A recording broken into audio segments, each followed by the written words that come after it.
Hello, I'm Prashant, and today we'll be talking about the major behavior biases that we see in the investing. So, firstly, behavior biases are irrational psychological patterns that impact the investor decisions. Markets are often driven not just by the data, and they are also driven by the human emotion of greed, of pain, and that of regret and hope. So, firstly, we have the anchoring bias, where we fixate on a particular stock price or a particular reference point, and because of that, we anchor our expectation around it.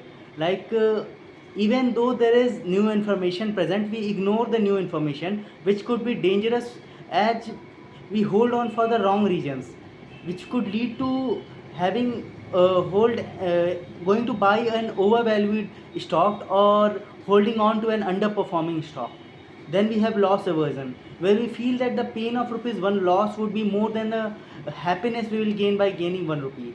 So this will lead to selling our winnings too early and holding losing stocks too long, which in order to avoid the loss, which will lead us to break our discipline and exit at the wrong time.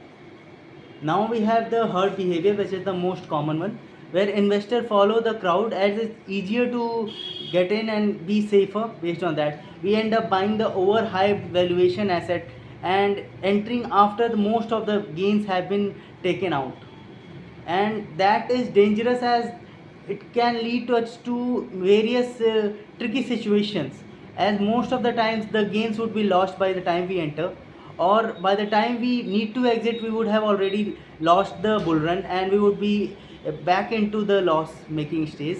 So it is important to stay objective when others are or the markets is showing the signs of being emotional. Thank you.